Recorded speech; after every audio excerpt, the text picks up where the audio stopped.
Hello there, my name's Mark and these are my Dice Tales, and today I'm going to do a how to play the Nightwatch by Patrick Todoroff. Now it's a game that's very similar to Hardwired, but it's got more of a campaign involved where you have a 7 mission, or you can have a 4 mission game, but it's intended as a 7 mission game where you play 2 games at each experience level. So taking your heroes from Initiate to Adept to Journeyman to Master. I've got a table set up just to my side here, and I'm going to try and play through 2 missions where I'm going to go into a ruined church to try and find an artifact and retrieve it. I'm literally going to stop at the end of turn 2 because I really just want to show you the mechanics and explain the dice system, have a basic attack, a basic shoot, a basic search, and maybe get into the weapons and such like that. So let's jump straight into it. It's not going to be in depth. You are going to need to purchase the rules and read the ins and outs, but hopefully you'll get a grasp of how the game plays out. I think it was quite a good one because I did seem to get swarmed near the end. It'd be interesting to sort of play it out, to be honest. So let's see you on the other side after the tutorial. Okay, welcome. Let's get to this. So you can see I've got my board set up here. We've got the north. This is the first spawn point of the enemy. We've got the east where the heroes are coming on. We've got another spawn point here, that's Blue TARDIS, and then the other 2 spawn points to the south and to the west are the standing stones. So basically at the end of a turn the forces of evil are going to turn up. I'm going to roll a d4 and 1, 2, that'll be this one. Let's say, 2 again, so everything's going to spawn there on that particular occasion. But they could spawn on 1, 2, 3 or 4 and come onto the board. So I've basically set up a very sort of simple mission here. I've got 4 objective tokens in the middle, and I'm going to try and do maybe 1 or 2 turns to show you how the game works. And for my sort of mission objective, I've got 4 objectives in the middle. One of them is the artifact that we want to retrieve and take off the table. Basically I want to get one of my heroes up to and spend an action to interact with one of these, see if it's the right one or take it away. Once I get down to the last one or I find the artifact when I get off the board. We might not go that far. I literally want to do 1 or 2 turns just to show you how the game works. So the very basis of the game is each of the heroes has 4 actions. So the first one is a free move. So a free move would be, I want to do a move action. So I measure 6 centimeters from my base, and I can move to the end of that 6 centimeters. Technically that's moving 7 centimeters in all, because I've gone to the 6 centimeters and then put myself at the end of it. And as a free move action, that is available to everyone. I can use that to move out of combat as well. And then you've got sort of your choice of actions. Everyone's got 3 dice, a d6, a d8 and a d10. The d10 will mean you're probably more successful at doing the action. D8 slightly less so, and d6 probably a 50-50 chance of that action pulling off. The reason it's 50-50 is no matter what dice you choose, you need to roll 4 plus for that action to resolve and be successful for you. So were I attacking in melee or shooting, casting a spell, drinking a potion, something along those lines. Now each hero is a member of a guild. So we've got 4 guilds. We have the Blade, who's a master of melee and master of dodging. That means, because he's a specialist in melee and dodging, when he chooses one of his dice to act in melee or dodge, he would actually get 2 dice. If I wanted to melee and choose d10 dice, I would roll 2d10, and as long as one of them is a 4 plus, that would be a success. There's the Tracker, who's a master at ranged attacks and dodging as well. So when he's doing a shooting attack, he gets 2 dice. The Mansa, the spellcaster, who gets 2 dice when casting a spell, and 2 dice when trying to move. The Alchemist is another type of caster, but more of a throw and potion variety. He'll have 2 dice when he's trying to use one of his potions and throwing it, and also 2 dice when he attempts to move. I always find it really annoying trying to move the Blade and the Tracker when you're sort of stuck with 1d6. You want to get them somewhere. So these little cheat sheet cards that I've just made up from reading the rules and then put into card format for myself. So if we can ditch out, I can see their abilities at a blink of an eye. The other text that you can see on these cards is their guild's special abilities. Each guild has 4 levels: the Initiate, the Adept, the Journeyman and the Master. So if you play the game in a campaign, so this is new, this wasn't quite in Hardwired, it was develops into Nightwatch. At the first level, unlike the first 2 missions, you'll be an initiate, and that means you get a 1 special ability to use per mission. And in this case, say the Blade's special ability, he can move, and if he moves into base to base, he gets a free D8 attack. So say you use the D6 to move into combat, 4+, does a successful move, he goes into combat. Instead of using my D8 action, I'd actually get another D8 to actually fight straight away. And again, a 4+. That would have been a hit right there, and then I've still got my D8 and my D10 action to use, whether that's swinging at an enemy that still survived, or moving off, or maybe using other special abilities or potions. As well as the 2 dice bonus for the guild that you choose, and the special ability for the rank that you're at. You also need to choose your character's armour. So let's say I put my Blade in heavy armour. That means when he gets attacked, the default is everyone's in medium armour, and they roll a d6 and need 4+ to block an incoming attack. Choosing heavy plate, however, will give me a 2d6 chance of blocking that incoming attack, 3d6 if it's on a Blade because he gets an extra dice for dodging in his guild ability. I can also give him a shield, which means instead of using a 4+, if I get attacked from a front arc, I would need actually a 3+, +1 to my defense roll.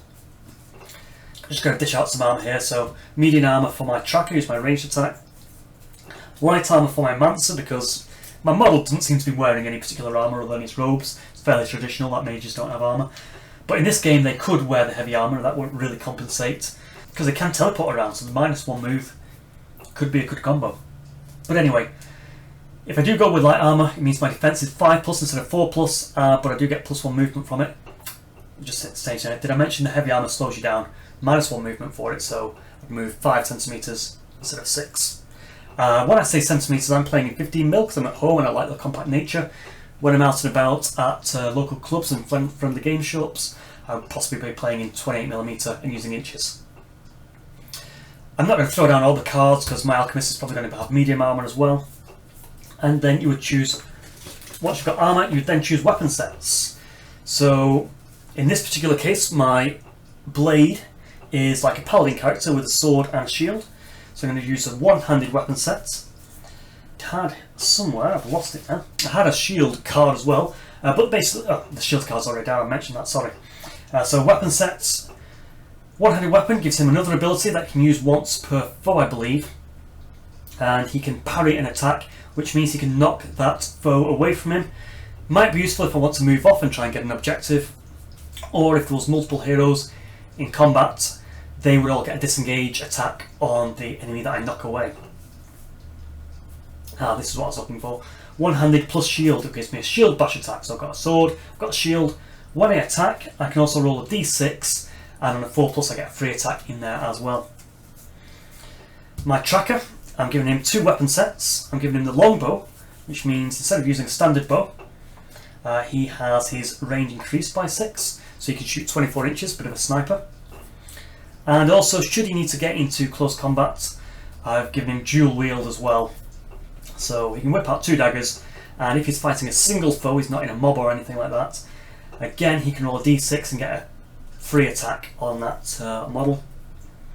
My Mansa, I would probably go with a ranged weapon as well.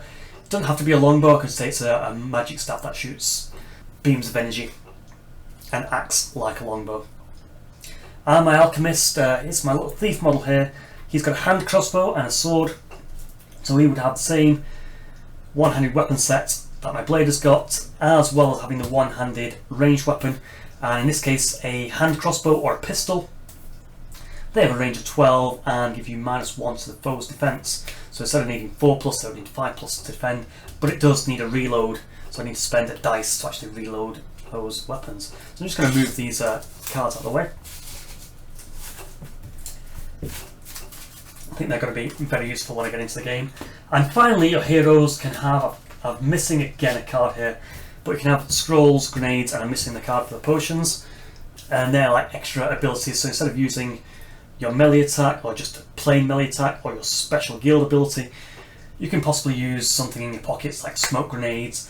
Everyone can read a scroll that does a mage bolt, which targets 3 people and blasts them, or increase your armor with an arcane armor spell. Healing potions, potions of swiftness to increase your speed. There's a variety. I won't go into all of them. This really just is an introduction to how the game works. So let's get on to a sample turn. So turn 1, let's see some movement going on. So I've set up 4 objectives as we mentioned. So I'm going to get my tracker. There's no enemies on the board on turn 1.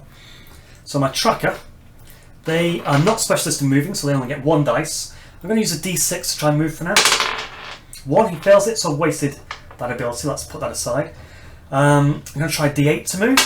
4, so I've got it. So he moves to the end of that 6 centimetre. And I want to try and go again. That'll get me to the first objective. So I've got my d10 action now. Actually, no, sorry. I've got my free move action, so I'm going to use my free move action to move up and use my d10 to try and investigate that objective. 5, so I can look at the objective and see if it's the right one. I've just got some tokens off the board which I'm going to flip. So no, this one is not the right objective. I'll keep it off the board for simplicity's sake. We're going to need to search the other 3 to see if we can find it, but that is an example of moving and searching, for instance. So then I get all my actions back, and let's go with the alchemist this time. So the alchemist is going to maybe try and get across this rough terrain. Alchemists have 2 dice to move, so it's probably more likely that I can pass on a 6-sided dice with 2. Luckily one of them passed. It doesn't matter that the other one is a 1. So 1 gets me up to the rough terrain. And I believe it's 2 for 1, so I can move 3 centimetres and literally get to the end of the rough terrain, which will probably get me where I need to be anyway. I can use my free movement for that, so I'm going to halve that. And that gets me to the objective here. I've still got my d8 and d10 action. So I've used d6 to move, free move action, and 2 more. So I'm going to use my d8 to search. 6, I can search, so let's take that off the board. And just flip one of these tokens. So I have 4 tokens here, one of them says it's the objective when I flip it over. And no, sadly, I've not found the objective this turn, so it's got to be in either these barrels or these barrels. So I've got a 50-50 chance. I'm glad I'm not finding it too early because I actually do want to spawn some enemies on the board. He's got his d10 action. I guess he can move up to the final one, so he's ready to search next turn. 8. He could have rolled 2, I don't really need to in this case, because he's passed it anyway. So again, another 6 centimetres. And I'm at the objectives, ready to search next turn. This may be a bit simple. It seems like I'm sort of in the centre and there's no enemies. I've already searched a lot. This is sort of like a made up scenario to show you the rules. I'm going to skip ahead and I'm not going to go into the details of moving the other characters. We're going to just move them up. 1 into cover here, and the Mansa just following his elf friend here. Let's assume they pass the dice, just so we can keep the video short and get on to the phases of evil. Forces of evil. Right. So there are waves. There's a table in the book, and it says on turn 1. Well, let's get the turn dice right. On turn 1, spawn 2 vermin at each portal. So that's not each of 4 portals. That's you're going to roll a 4-sided dice and choose a portal. So in this case, it's the north portal. I'm going to put 2 vermin within 4 centimetres of that. Again, I'm using centimetres instead of inches, just to reiterate that. And you do this twice. And number 1 again. Well, why not? And I'm going to use a goblin who's got a bow just to liven things up. So rats and goblins are my vermin. Orcs are my horde, which we may not see in this particular tutorial, but when they come on, they're going to have bigger dice. So there we go. The evil have been summoned. This is again different to Hardwired. Normally they would be summoned onto the board and then not act, and it would be back to the heroes. In this case, they act. So they all get free movement actions. So I'm going to move the first rat. He gets just up to the ruins here. There is some AI in that there would only be 3 attacking a hero at a time, and then the rest would go off and try and defend the objective, and they generally go for the weaker opponent, the one that's not in cover, etc. Let's Well, technically I should do another action on that rat. So, he's doing a free action. These first wave of the vermin are D6. If you wanted to complicate things, you could say one's a larger swarm and give it 2d6 when it does an action. I'm just going to keep them simple for now. So it's a simple vermin. It didn't quite get base to base, so it's going to use a move action to move up closer. It's going to try and move up to the alchemist actually. 4+, it passed, so it gets another 6. I'm going to say that's an easy hop for it. Just outside of range of that alchemist there. So it wants to defend the objective, it's got some sort of innate knowledge that it's defending this evil cursed rune. The other rat is going to do a free move. And then again, this one's going to move into base contact. It passed its move action, so it's going to move into base contact with my archer. That would force him to use an action to change weapons. He's currently carrying his bow. The goblin. So we've got a goblin archer here. I'm just going to go around the table to see what I can see. Ooh, well blocked. This wall is blocked it, but it's a free move. That gets it to this rock over here. And there we've got a free shot on the wizard, the Mansa. So I'm going to use a d6, hoping for a 4+ to hit me. 6, it hits the Mansa. So the Mansa is going to have to make a defense. So remember that we gave the Mansa light armor. So, and he doesn't have a guild ability to dodge. So he only uses 1 dice, d6, and he needs a 5+, otherwise he's wounded. 1, so I've wounded my Mansa. Just going to grab a token for that. Mark this any way you want, but on the video I'm just going to put a blood token next to it. So what that means, remember that each character has a free move, a d6, a d8, and a d10. Now he's wounded, he's lost his d10. Until he's healed again, he can't use that d10 action. He's down to the 3 actions, free move, d6, and d8. The Mansa does have spells, I didn't go into that. He has a list of 13 spells that he can cast, as well as the potions and scrolls which he could have in his pockets. And there are heal abilities in there. Probably save that for another video. This is just the basics of 2-turn run through. Okay, so we have a sneaky archer, get a pot shot in, and the other goblin is just a melee. I'm glad we've got a bit of blood in there. So it does its free move, and that is within 6 centimeters. The sword goblin is going to engage. So we're engaged for combat for next turn. And then it is on to turn 2. And over to the heroes. So let's get my dice pool back. I find it's a good idea to have some sort of tray. So I've just mocked up 6, 8, 10. I can put my dice there to say that I've used that ability. Because otherwise, if I start picking up the dice when I've hit someone, then I roll a d6 for a defense, I'll forget that I've used that d6. I found that in Hardwired, so probably make a nicer tray with a bit of graphic on, but 6, 8, 10 for now, I will know that I'm using it. Top tip. Okay, so I can choose who's going to go first. If you're playing cooperatively, obviously you all control your own hero. Right, what is going to be the best course of action? I'm going to try and measure because it's going to take me 2 moves to get over this rough ground. I want to try and save the elf, I think, so he can then have his bow free to shoot at the shooting goblin. So I'm going to use my blade first. He's going to do a free move, so I've just measured that. It's going to take me 2 moves to get over. So I think it's quite important that he gets over, so he's going to use a d10 action. So he needs 4+. Oh, he's failed it, so I've lost my d10 action. Getting into melee is going to be easy, so again a d8 to try and move. 2, he's failed it. Right, so a d6 and then a free move would still give me a special ability to attack. Let's try that. d6. Oh, 4+, he's made it. So I'll get my free move to go halfway in, and then the movement that I've just passed to get in contact with the rat, and if we say that's a berserk charge, it gives me a 3 d8 attack, and because d8s are my special, that's why I'm taking the dice back. This is additional to the d8 ability. And 5, I've hit that little pesky rat. So it uses a d6 in defense and it needs 4+. 3, fantastic. we've slain a rat. So I'd mark on the character sheet that the Blade Paladin has killed a rat and collected his ears, so we can take them to the tavern and cash in on a bounty, so we can purchase bigger and better weapons and hire recruits.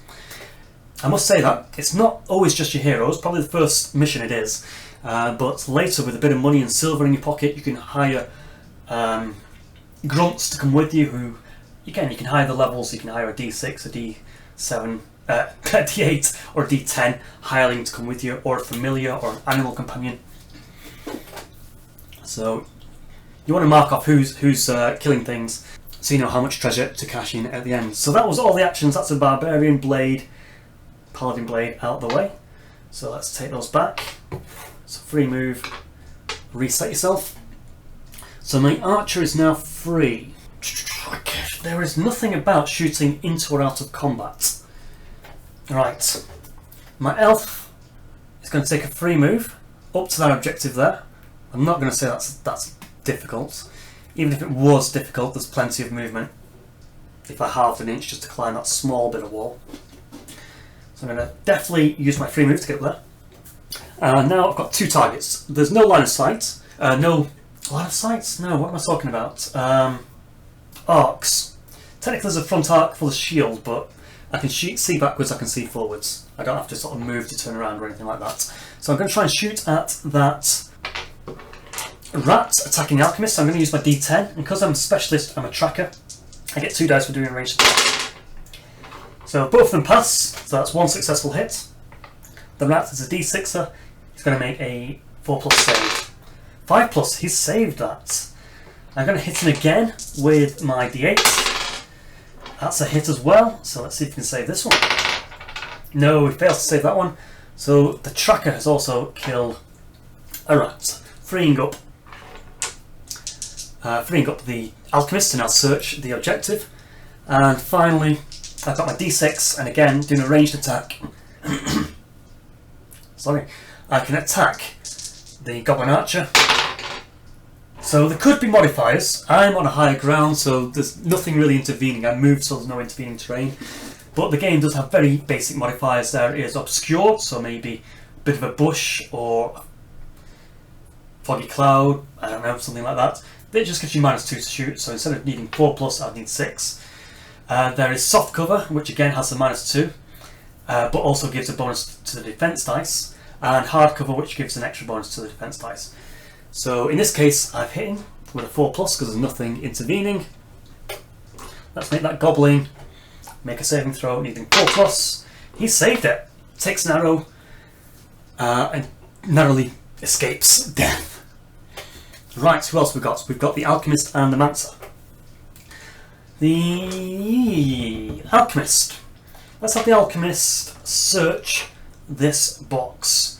So I'm going to use a fail the search action. I need 4+.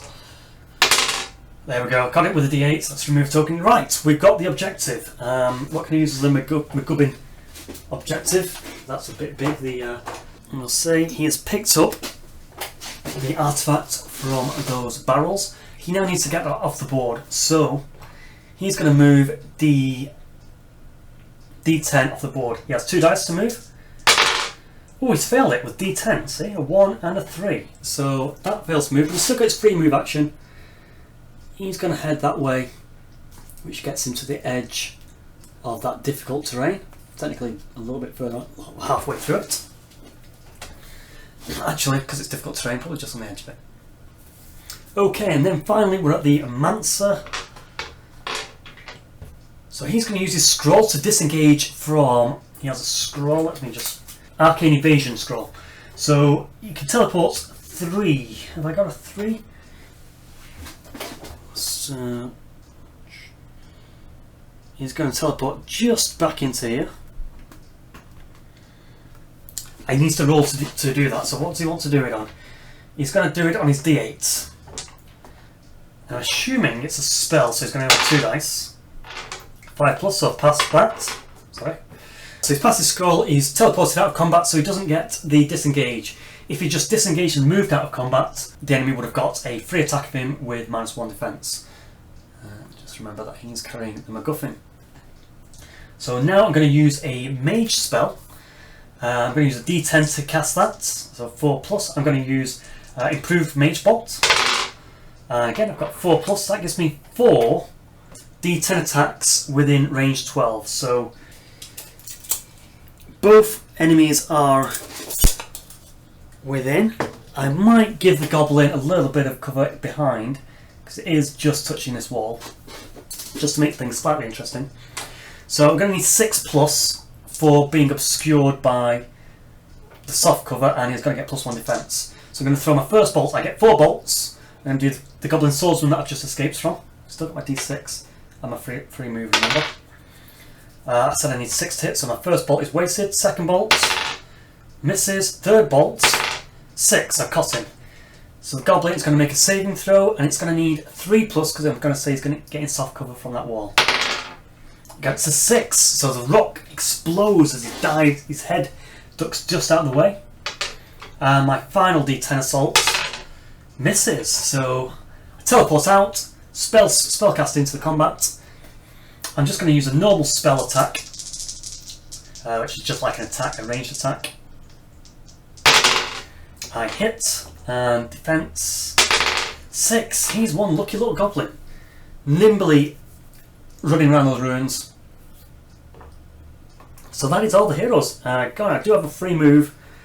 I'm gonna move away because I forgot that I was wounded. I didn't have that D10.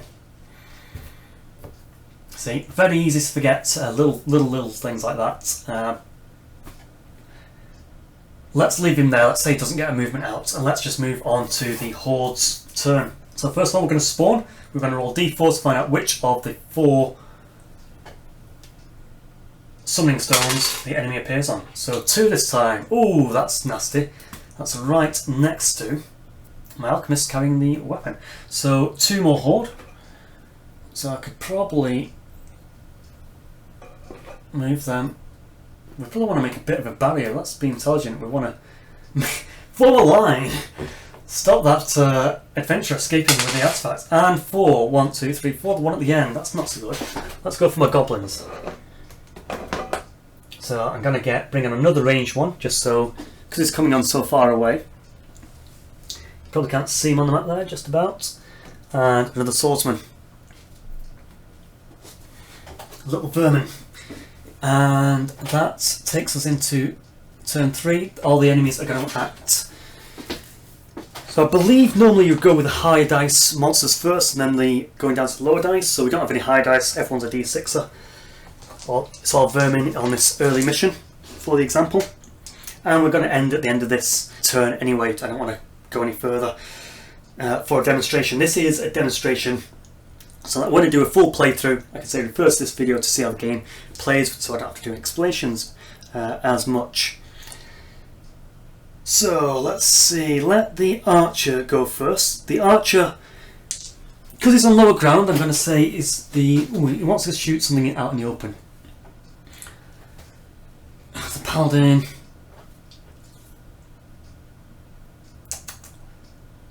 Let's move the swordsman goblin first. So 6 centimeters, free move. He's not going to go for the paladin in heavy armor with a shield. He's going to go for the wounded mage. He misses, so he's got a free move, and then his attack's missed. The rat just behind. So they have 3 centimeters just outside. His free move. They could engage the alchemist. Now, one of them's going to go with his free move into the wizard. Hits, so the wizard's going to need a 5+. 5+, I block it this time. Fantastic wizard, well done. And the other one is going to use his free move to move into the difficult terrain. But it's not quite there, it's still difficult terrain.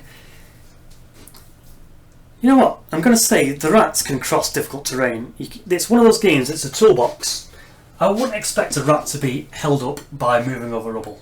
So I'm going to say it's going to attack me. It moves its free move into my base, and that's going to attack me. It's hit me with a solid 6. I've got a D6 defense needing 4+. 4+, I bash off the rat. Its teeth can't penetrate my chainmail. And then there's a 2 at the back. There's the archer and the 2 at the back. Let's see.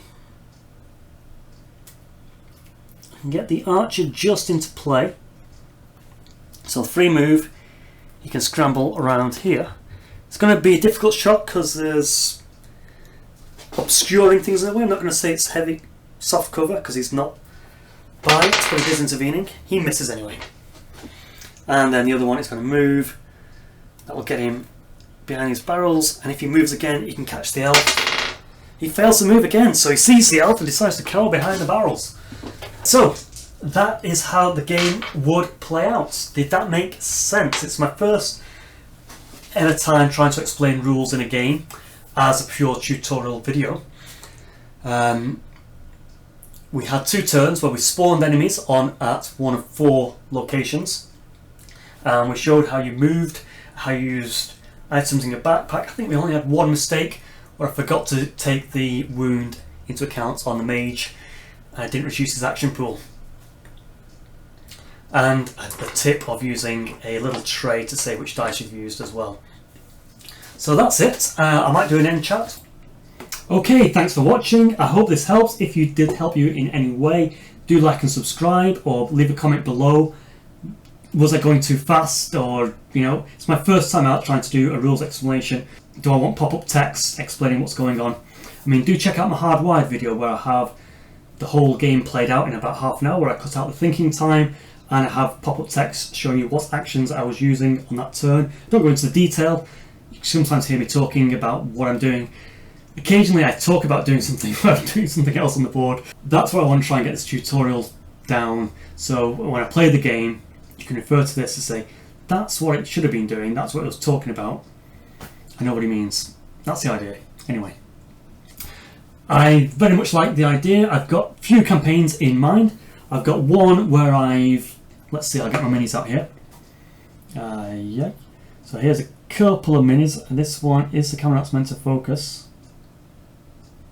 I don't think my lighting's good enough for it to focus today. But basically I've got greenskins, I've got goblins, I've got wolves, and I've got rats, who can be possibly vermin. I've got orcs. I do need a few ranged orcs, because I do feel them all being purely melee. So I've got a few melee orcs, ranged orcs on the way. They're going to be my horde, who are the D8s. We didn't really speak of that about the next wave. The campaign breaks down into 2 missions of initiates, and then on the third mission you move up to adepts, where you get an extra special ability to use per game. And on the first few games you got a lot of vermin, and in the middle games you've got more horde, the middle row of enemies, so using D8s coming onto the board attacking you. And then in the final mission you're facing terrors, which in this case is going to be reaving dark elves, who are somehow instigating their orc slaves to attack in this case, and they are going to be pushed by an atrocity, which I'm probably going to have some sort of dragon as my final beast. Now an atrocity works like one of your heroes, in which instead of being a single dice, it has D6, D8 and D10. So you've got D8s, your D10s, and like an agent in Hardwired, it has all the abilities that you do and more. So it's going to be interesting to try and play 7 missions and see how the difficulty changes. There's, I think, 12 missions in the game, such as retrieve the objectives, defend the objective, attack the objective, consecrate ground, escort, move to the other side of the terrain, etc. And there are other little details as well, such as having a burden that you need to accomplish. So potentially some of your money that you get from the bounty hunts would be taken off you after you have to pay off your criminal background debt or aid an ailing family member or something like that. There are a few different burdens in there, and they're all quite interesting. Some of them might have you going off and doing like a mini side quest where you need to pray to a shrine or set up a shrine on the board. Anyway, I'm going to leave it at that because I'm really rambling now. Thank you for watching. Do like and subscribe below, and do comment on if you're playing Hardwired, if you're playing Nightwatch, or what are the games systems you're playing. I'd just like to know in general, because I love playing new games. Cool.